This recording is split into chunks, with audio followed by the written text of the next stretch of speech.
Welcome to all of you in Global Report. दोस्तों recently एक बहुत ही ज़्यादा इंपॉर्टेंट न्यूज़ आई है और ये न्यूज़ अगर आप लोग देखो ना तो एज अ इंडियन आप लोग को इसके बारे में जान के काफ़ी ज़्यादा प्राउड फील होगा। हालांकि ऐसा हुआ नहीं है, अभी इस चीज़ की केवल अनाउंसमेंट की गई है। दरअसल हुआ क्या है ना कि इसरो के जो चीफ हैं एस सोमनाथ जी, ये हाल में एक इवेंट में गए थे। एक फंक्शन था, आप लोग कह सकते हो टेक फेस्ट नाम का, जिसको आईआईटी बॉम्बे ने ऑर्गेनाइज किया था और उसमें ये गए हुए थे। वहाँ इनने जो अपने स्टेटमेंट था, जो भी इनका स्पीच था, उसमें ये कहते हैं कि ऐसी बात इनने बताई कि इंडिया जो है ना वो अगले 5 सालों में 50 सैटेलाइट जो है वो लॉन्च करने के लिए तैयार है, जो कि इंडिया को हेल्प करेगी जियो इंटेलिजेंस गैदरिंग में। नाउ अब इसका क्या मतलब है ये मैं आप लोगों को बताता हूँ, लेकिन उससे पहले इस चीज़ को आप लोग समझो। आज का जो टाइम है ना, आज की जो सिचुएशन है, जिस तरीके से चीज़ें, जिस तरीके से सिस्टम आज के टाइम में काम करता है, इसमें अगर आप लोग देखो ना तो इंफॉर्मेशन हो गया, नॉलेज हो गया, ये एक बड़ी पावर है आज के टाइम में, आप लोग ऐसा कह सकते हो। आपको कोई वॉर जीतनी है या फिर अपने दुश्मन से हमेशा एक कदम आगे रहना है, तो उसमें जो इन्फॉर्मेशन है वो बहुत बड़ा रोल प्ले करता है। ऑफकोर्स मिलिट्री इक्विपमेंट्स, वेपन्स वगैरह, इनकी अलग अहमियत है, इसको मैं अंडरमाइन नहीं कर रहा हूँ, लेकिन इन्फॉर्मेशन जो है ना वो एक बहुत ही बड़ा आप लोग कह सकते हो गेम चेंजर जो है वो आजकल साबित हो रहा है। इसीलिए आजकल तो इन्फॉर्मेशन वॉर करके एक टर्म जो है वो इस्तेमाल किया जा रहा है कि इन्फॉर्मेशन को लेके वॉर चल रही है, कि एनिमीज़ कहाँ है, कि एनिमीज़ के ट्रूप्स कहाँ है, क्या वो कर रहा है, इसके बारे में हम लोग को इन्फॉर्मेशन होना चाहिए, या फिर अपनी जो एक्ट है उसको गलत दिखाना है। लोग कह सकते हो दुश्मन का जो दिमाग है वो डाइवर्ट करने के लिए कुछ और दिखाना और अंदर ही अंदर कुछ और काम करना, ये भी एक इन्फॉर्मेशन वॉर का तरीका है।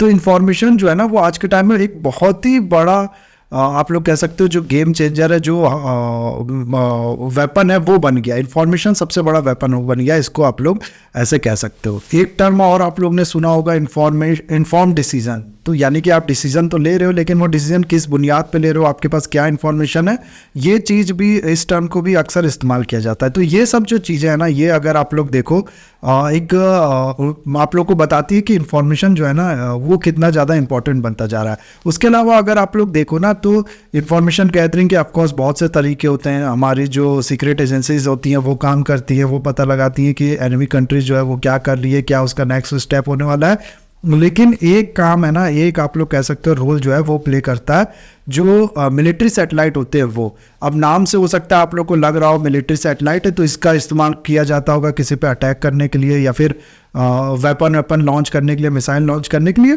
इसमें भी अगर आप लोग देखो ना तो कुछ कंट्रीज काम कर रही हैं। मैं ऐसा बोलूँगा कि कुछ कंट्रीज जो है ना वो इस तरीके की बातें कर चुकी है और इसको लेके बहुत ज़्यादा बवाल मचा हुआ है कि हम लोग जो सैटेलाइट है उसी पे मिसाइल लगा देंगे और जब हम लोग को किसी को हिट करना होगा एक बटन दबाएंगे, वहाँ से मिसाइल आएगी, वो हिट कर देगी। और ये मिसाइल जो होगी ना, इस तरीके का कोई सिस्टम बनता है तो ये नॉर्मल मिसाइल से 10-20 टाइम्स ज़्यादा डिस्ट्रक्टिव होगी, ऐसा कहा जाता है। तो इसको लेके भी काम किया जा रहा है, लेकिन मिलिट्री सैटेलाइट का यहाँ पर मतलब ये नहीं है। मिलिट्री सैटेलाइट का सिंपल मतलब यही है कि इंफॉर्मेशन जो आप लोग को प्रोवाइड करे, किसी एनिमी पे नज़र रखना हो गया, अपने बॉर्डर पे नज़र रखना हो गया कि कहीं बॉर्डर से कोई और एंटर तो नहीं कर रहा है, या फिर कोई भी ऐसी काम, कोई भी ऐसी चीज़ आपका पता लगाना हो, किसी भी चीज़ पर नज़र रखना हो, उसके इस्तेमाल में जो मिलिट्री सैटेलाइट इस्तेमाल होती है उसको कहते हैं हम लोग मिलिट्री सैटेलाइट। ये सैटेलाइट मिलिट्री इस्तेमाल करती है, इसलिए मिलिट्री सैटेलाइट इसको कहा जाता है। तो ये हो गया मिलिट्री सैटेलाइट, और इसी के बारे में कहा है सोमनाथ जी ने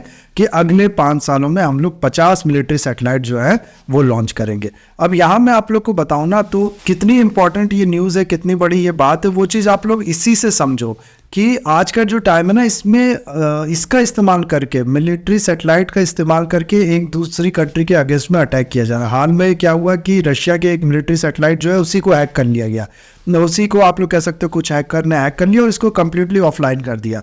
तो ये सब आप लोग देखो ना, ये एक मेन एरिया ऑफ जो कंटेंशन होता है, मेन एरिया ऑफ जो फाइट और वॉर होता है वो बन चुका है। ईरान हो गया, रशिया हो गया, इन जैसी कंट्री जो है ना ये लगातार अपने जो मिलिट्री सैटेलाइट से इनकी संख्या बढ़ा रही है, एक के बाद एक ये लॉन्च करेंगे। इवन कि नॉर्थ कोरिया ने भी लॉन्च किया था हाल में। तो इस तरीके की जो चीज़ें हैं ना वो इसकी इंपॉर्टेंस बताती है। हाल आप लोग ने एक कहानी में आप लोग को 2 मिनट समय लेके और ऐड करता हूँ।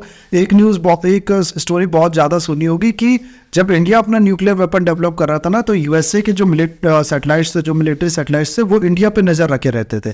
तो आप लोग सोचो इस चीज़ को कि कितना ये जो इम्पोर्टेंट है वो बन गया। आप किसी भी कंट्री पे, किसी भी चीज़ पे और दूसरी कंट्री में भी जो भी हो उस पर नज़र रख सकते हो। तो ये एक गेम चेंजिंग इक्विपमेंट बन गया, आप लोग ऐसा कह सकते हो। और इसीलिए हर कंट्री, जैसे कि मैंने आप लोग बताया, मैक्सिमम कंट्री, सारी तो नहीं कहना ठीक होगा, वो इसको डेवलप करने में लगी हैं, अपने नंबर जो है वो बढ़ाने में लगी हैं। यहाँ पर आप लोग देख सकते हो, ये एक लिस्ट है।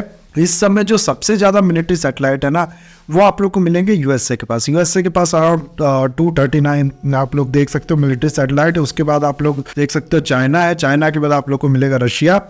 रशिया के पास 105 सैटेलाइट है। फिर है फ्रांस। फ्रांस से ये जो नंबर है ये बहुत ज़्यादा गिर गया है। रशिया के पास 105 है, फ्रांस के पास सिर्फ 18 है। उसके बाद फिर है इटली 13, और फिर है आप लोग को कैसे देख सकते हैं यहाँ पर इंडिया जिसके पास 9 सैटेलाइट है। ठीक है, अब यहाँ पर अगर आप लोग देखो ना, तो यूएसए, चाइना और रशिया, ये तीनों जाहिर सी बात है बड़ी बड़ी कंट्रीज़ हैं। और यूएसए ने तो पूरी दुनिया का ठेका भी उठा रखा है, तो उसको तो ज़्यादा लगेंगी, जाहिर सी बात है। तो इसीलिए इन कंट्रीज़ के पास ज़्यादा है, समझ में आता है। रशिया भी बहुत बड़ी कंट्री है, चाइना भी बहुत बड़ी कंट्री है, चाइना के इंटरेस्ट अपने कंट्री से दूर भी हैं, तो उसका भी समझ में आता है। लेकिन फ्रांस वगैरह आप लोग देखो ना, फ्रांस हो गया, इटली हो गया, जर्मनी हो गया, ये सब उतनी बड़ी कंट्री नहीं है एज कंपेरेटिवली, आप लोग कह सकते हो। इसीलिए इनके पास ये जो नंबर्स हैं ये कम है। ठीक है, दूसरा हम लोग कह सकते हैं कि आसपास के जो कंट्रीज़ हैं उनके साथ इसके बहुत ज़्यादा इश्यूज़ भी नहीं है। यूरोपियन कंट्रीज़ है, समझदार लोग हैं, आपस में उतना लड़ते नहीं हैं। इंडिया और पाकिस्तान होते तो ज़्यादा इन लोग को भी रखना पड़ता। तो ये जो कंट्रीज़ है समझदार कंट्रीज़ है, इसलिए इनको भी उतनी ज़्यादा ज़रूरत नहीं है, तो इनका कम होना नंबर समझ में आता है। इंडिया की सिचुएशन यहाँ पर आप लोग समझो, नॉर्थ में हमारा दुश्मन है चाइना, वेस्ट में हमारा दुश्मन है पाकिस्तान। वेस्ट का तो पूरा जो सिचुएशन है वो भी बहुत ज़्यादा वोलाटाइल है, आप लोग ऐसा कह सकते हो। हमेशा कोई ना कोई टेररिस्ट एक्टिविटीज़, कोई नया टेररिस्ट ग्रुप जो है वो बनता रहता है। एक तरीके से आप लोग कह सकते हो बाकी कंट्रीज़ में जैसे नई नई कंपनियां खड़ी होती है ना, नए नए स्टार्टअप्स होते हैं, वैसे टेररिज्म में स्टार्टअप्स होते हैं पाकिस्तान वगैरह में। तो ये चीज़ हम लोग जानते हैं। उसके अलावा ईस्ट में अगर आप लोग देखो तो ईस्ट के साथ रिलेशन तो हमारे ठीक है, म्यांमार, बांग्लादेश, इन सब के साथ, लेकिन फिर भी ये एरिया जो है वो उतना ज़्यादा आप लोग कह सकते हो सेफ नहीं है। और जो यहाँ के लोग इन्फिल्ट्रेट भी बहुत ज़्यादा करते रहते हैं, तो यहाँ पर भी नज़र रखने की ज़रूरत है। फिर जो कोस्टल एरिया है उस पर भी नज़र रखने की ज़रूरत है। तो कहने का मतलब है इंडिया के साथ प्रॉब्लम्स बहुत है। इंडिया की जो सिचुएशन है वो बहुत ज़्यादा डिफेंस पॉइंट ऑफ व्यू से अगर आप लोग देखो तो अच्छी नहीं है। इंडिया को अपनी सिक्योरिटी के लिए एक्स्ट्रा कॉशियस रहने की ज़रूरत है। और ऐसे टाइम में आप खुद ही बताओ मेरे को, सिर्फ 9 सैटेलाइट यहाँ पर होना इंडिया के पास, ये सफिशिएंट है? नहीं है सफिशिएंट। हम लोग के पास एटलीस्ट कुछ नहीं तो 50 से ज़्यादा जो सैटेलाइट्स है ना वो होने चाहिए सिर्फ अपनी कंट्री के लिए। उसके बाद फिर बाकी जगह हम लोग को नज़र रखनी है, तो ये और होना चाहिए। तो इसीलिए अब ये जो एस सोमनाथ जी इन्हें कहा है कि 50 और सैटेलाइट इस तरीके की हम लोग लॉन्च करेंगे, जो कि हमारी मिलिट्री को इंफॉर्मेशन गैदरिंग में हेल्प करेगी, ताकि वो अपना जो उनका ऑपरेशन होता है उसको अच्छे से अंजाम दे सके। उसके बाद 50 और होंगी तो टोटल 60 सैटेलाइट इंडिया के पास हो जाएंगे। और यहाँ आप लोग देख सकते हो इंडिया जो है वो चौथे नंबर पे, क्योंकि फ्रांस वगैरह यूरोपियन कंट्री अभी उतनी तेज़ी से अपने जो मिलिट्री सैटेलाइट है उनको बढ़ाने में नहीं लगी हुई है। और लगी हुई भी हुआ है तो इतना तेज़ी से तो नहीं लगी है कि 50 सैटेलाइट्स ये अगले 5 सालों में लॉन्च कर देंगे, यानी हर साल में आप लोग कह सकते हो 10 सैटेलाइट। तो ये काफ़ी तेज़ी से इंडिया जो है इस पे काम करने वाला है, और जिसकी ज़रूरत भी है, आप लोग ऐसा कह सकते हो। क्योंकि ये जो एनिमी कंट्रीज़ हैं हमारी, चाइना और ये, इनके साथ जो रिलेशन है ना वो और डाउन ट्रेंड ही जा रहे हैं, ऐसा कहना ठीक होगा। इसीलिए ये 50 सैटेलाइट जैसे कि मैंने आप लोग को बताया अगले 5 सालों में इसरो भेजेगी। और ये अगर आप लोग देखो ना तो इसको लेके ऐसा बताया जा रहा है कि एक लेयर क्रिएट की जाएगी, यानी कि हमारे जो अपर एटमॉस्फेयर है उसमें जो अलग अलग ऑर्बिट है, लियो से लेके जियो तक, लियो हो गया लो अर्थ ऑर्बिट और जियो हो गया जियो स्टेशनरी और अर्थ ऑर्बिट। तो इस जो अलग अलग ऑर्बिट है ना उसमें ये जो सैटेलाइट है ये प्लेस की जाएगी। इवन की एक और नए टर्म का इस्तेमाल किया गया, वेरी लो ऑर्बिट। अब ये देखते हैं क्या किस चीज़ की बात हो जा रही है, कितना क्लोज ये अर्थ के रखा जाएगा। तो अलग अलग, सिर्फ इतना समझो आप लोग कि अलग अलग जो डिस्टेंस है ना अर्थ से, अलग अलग जो ऑर्बिट है उसमें ये सैटेलाइट्स रखी जाएंगी। अब इसमें अगर आप लोग देखो तो इसका फ़ायदा क्या ही हो सकता है, ये आप लोग के मन में आ रहा होगा। तो इसमें क्या होता है ना कि जितना दूर सैटेलाइट्स होती है उतना ज़्यादा एरिया वो कैप्चर कर पाती हैं। तो जियो में जो सैटेलाइट्स होगी 36,000 किलोमीटर ऊपर जो सैटेलाइट्स होगी वो ज़्यादा एरिया कैप्चर कर पाएंगे। ठीक है, मान लो इनने ज़्यादा एरिया कैप्चर करके किसी चीज़ को डिटेक्ट कर लिया कहीं पर, ठीक है, तो इससे क्या होगा ना कि वो जो एरिया है वो छोटे से जो पिक्चर है वो ये क्या करेगी कि बाकी जो सैटेलाइट्स है, जो क्लोज सैटेलाइट्स है अर्थ के, उसको भेज देगी। और जो ये सारे सैटेलाइट्स होंगे ना, ये मैं आप लोग को बता दूं आपस में कनेक्टेड होंगे, और वो जो क्लोज सैटेलाइट होगी जो अर्थ के ज़्यादा क्लोज होगी, वो फिर उस एरिया पे फोकस करेगी और उसका एक क्लियर पिक्चर जो है ना वो पेश कर पाएगी। क्योंकि वो अर्थ के पास होगी इसलिए वो क्लियर पिक्चर देख पाएगी, और क्योंकि ये जो सारे सैटेलाइट से कनेक्टेड होंगे इसलिए आप लोग कह सकते हो ये जो पूरा कम्युनिकेशन है, जो भी ये चीज़ है, ये हो पाएगी। तो इस तरीके से क्लियर पिक्चर जो है वो हमारी जो मिलिट्री है उसको मिल पाएगी, जिसके बाद हमारी जो मिलिट्री है वो इन्फॉर्म डिसीजन जो है वो इसको लेकर ले पाएंगी।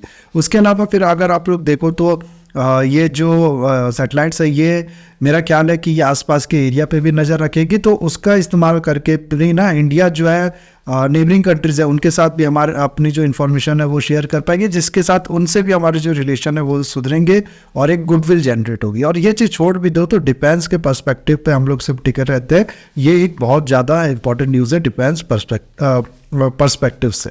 तो ये थी पूरी न्यूज़ गाइज। आई होप ये न्यूज़ आप लोग को बहुत ज़्यादा पसंद आएगी। इंडिया की तरफ से ये एक बहुत ही बड़ा, बहुत ही ज़्यादा एम्बिशियस स्टेप है, और इसके अलावा भी इसरो आने वाले टाइम में काफ़ी ज़्यादा गुड न्यूज़ देने वाली है इंडिया को, जैसे कि गगनयान हो गया या फिर सोलर मिशन है वो हो गया। तो लेट्स सी आगे भी जैसे इस चीज़ को लेके कोई अपडेट आएगी मैं बताऊंगा आप लोग को। अभी के लिए ये वीडियो मैं करता हूँ खत्म। आई होप वीडियो आप लोग को अच्छा लगा होगा। इसे लाइक, कमेंट, शेयर, सब्सक्राइब जरूर कीजिएगा। That's all, have a nice day, take care.